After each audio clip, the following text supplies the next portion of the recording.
Another flaw with FIRE is that they say you can withdraw 4% of your nest egg, but you'll really need to withdraw closer to 3% if you retire that early. I don't know what the hell George is doing a 3% withdrawal rate. Well, gosh, Dad blame Nabbit. Who in the hot potato hired George? I did. He's one of not for long. He's going to be a Ramsey Solution personality. Now, how in the high heavens did George think he had the right to disagree with me on my network? This here's Ramsey Solutions, not Kamel Solutions. We're not a cigarette company.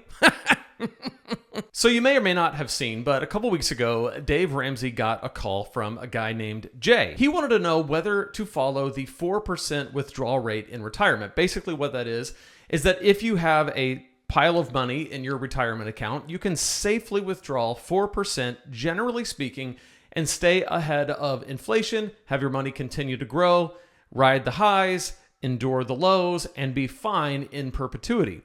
Dave, however, presents a different opinion. He believes in 8% withdrawal rate because he thinks that you're going to have year over year linear returns of 12%, which is going to result in a perpetual ability to withdraw 8%, hang on to 4% for inflation, your money continues to grow, and you have money essentially forever. George Kamel, one of the Dave Ramsey personalities, put out a really thoughtful video in response to the FIRE movement, where he basically said, if you're going to rely on your money for 30, 40, 50 years in perpetuity, you're going to want to withdraw a lesser amount. He suggested 4% or even 3% to be more cautious. And by the way, almost every possible financial advisor out there, except Dave Ramsey, agrees with George on this one. 4% is the standard rule, and it's the standard rule for a reason. It is very, very irresponsible to depend on linear growth and withdraw 8% year over year. But here's the thing. My channel is not about investing. There are people way smarter than me to handle that. But I say all that to give context to what I want to talk about with regard to George Kamel, who is one of Dave Ramsey's personalities, and what it must be like to work for the Ramsey organization. One of the things that I talk about a lot around here is building an online business, and particularly a content business where you are making content, building an audience around that content, and then offering that audience your courses, consulting, coaching, membership sites, affiliate products, etc. There is a way of doing this that looks a little bit different, and it's where you go to a larger organization like the Ramsey organization or other networks that are out there, and instead of doing it independently, you become one of their personalities, and they are in every industry, not just in the financial industry. They're in entertainment, they're in politics, they're in commentary, sports broadcasting, all of that. And what I'm talking about are not TV networks. I'm talking about YouTube networks, podcast networks, basically content creator networks that can sometimes bring you on to be a personality for them. And it is incredibly tempting because if you're someone like George Kamel and you're looking at the Ramsey organization and its reach, you're like, wow, this is an incredible opportunity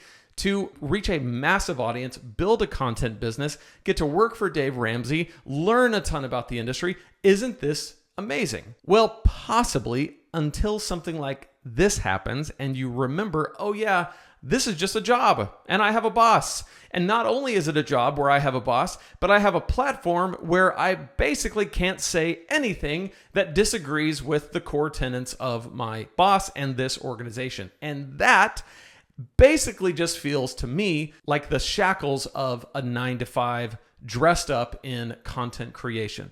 I have no desire to go down that path. I would much rather go through the pains of growing slowly, building an audience over time, risking the criticism of people who will get in the comments and be like, you have less than 10,000 subscribers. What do you know? I would prefer all of that over having to filter every single thing I say, every opinion I have through, does it match this guy who has incredibly strong opinions, and even if he's wrong, he will double and triple and quadruple down on it, and he will throw you under the bus even if you work for him and you're one of his personalities. I don't want any part of that. If we look at George Kamel's YouTube channel, he's got over 100,000 subscribers.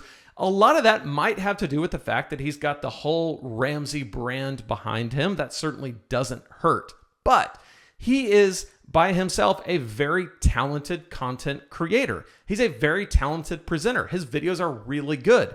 Would he have the same fancy editing that he gets at the Ramsey organization? Probably not, but eventually he could hire that. Would he have the content distribution that they have? No, but eventually he could build that up. I believe that if he had gone out on his own and made the kind of content that he's making for Ramsey, but done it independently, he would have been a contender in this space because he's a talent on his own.